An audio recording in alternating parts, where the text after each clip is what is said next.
Isometric games are games that are played from a diagonal angle rather than a bird's eye view. They have been around for a long time, including arcade classics like Qubit and Zaxxon, to modern titles like The Sims and Game of the Year's 2023, Baldur's Gate 3. Now the NES also had its fair share of isometric games, including today's Solstice, the quest for the Staff of Demnos, released in 1990 on the Nintendo Entertainment System by ImageSoft. Is this one isometric game that's worth having a look at diagonally?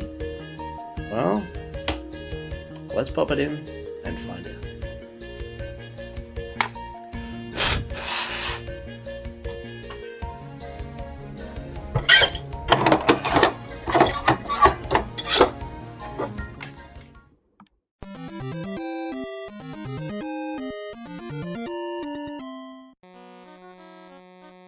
From out of the darkness shall arise a challenge to your wisdom. Join Shattuck's quest. Wow! Will you listen to that? Whew. Okay, we'll talk about music later. Where were we? Join Shattuck's quest as he searches through the deadly fortress of Castle Rock for the 6 pieces of the magical Staff of Demnos.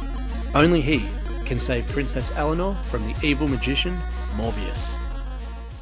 There's over 250 challenging rooms to explore, brilliant 3D graphics, music, and sound effects. It's non-violent fun for the whole family. Now, as mentioned, Solstice is an isometric platforming game with puzzle elements. Your objective, as the absolutely shredded wizard, seriously, just look at him, is to go through the puzzle rooms, 250 in total, and you need to collect the 6 pieces of the broken Staff of Demnos along the way.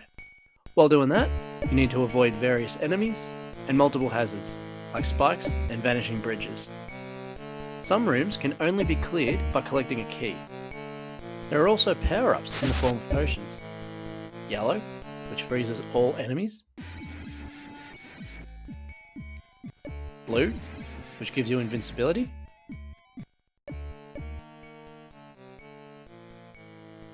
Pink, which destroys all enemies in a room. And green, which makes invisible objects appear, like platforms. Now all of these will remain in effect until you've left the room you're currently in. Early in the game, you can get wing boots. Wait, are we playing Faxanadu again? These will increase your jump height. Speaking of jumping, most of the puzzle aspect of this game comes from jumping, and the many ways you can do that. In the many 250 rooms, there are objects like boxes, blocks, or bowls of Magick 2-minute noodles. Sorry, I just had lunch. Now these can be picked up and stacked on top of one another to help you reach higher areas. One very useful and sometimes necessary trick is that you can use a platform double jump. So you need to pick up an object, jump, and at the height of your jump, drop the object and jump off it. The simplest way to do this is by pressing A and B at the same time. Now that's a good segue into controls. They're not bad, but they can get some getting used to. And in a platforming game, especially an isometric one, with no shadow to see where you'll land, this can kind of make or break the game for some people. Fortunately, this game has a master code, where if you pause the game, go to the menu, and input B, start, B, start, B, start, B, start, B, B, start, B, start, B, start, B, start, B, start, B, start, you will get 90 lives and fill all your potions. Looks-wise, this is another fairly unique looking title, with strong single colours, and actually the graphics kind of remind me of the ZX Spectrum, personally. The sprites are nice, but nothing amazing. Now, something that is amazing is the music. Some of you may have heard of the Fallen Brothers before, especially Tim. He is known for creating crazily impressive music on early consoles and computers.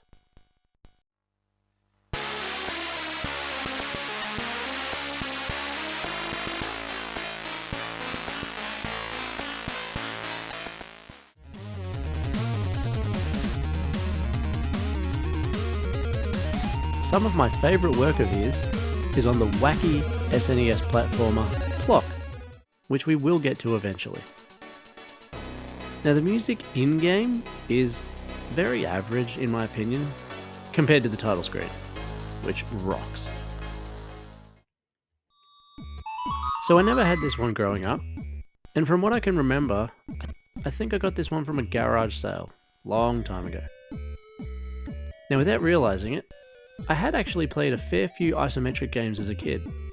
Some on computer, like Age of Empires, and the irreverent Dink Smallwood, which I'm actually going to make a video on, so subscribe if you don't want to miss out on that. But I guess it's not really a thing that you think about as a kid. The game did well enough, and it got itself a sequel on the SNES called Equinox, which again uses the isometric view, and it has the obvious graphical enhancements. This one has a staggering 458 rooms to explore. I don't own it, but after this, I've got to be honest, I am a bit curious.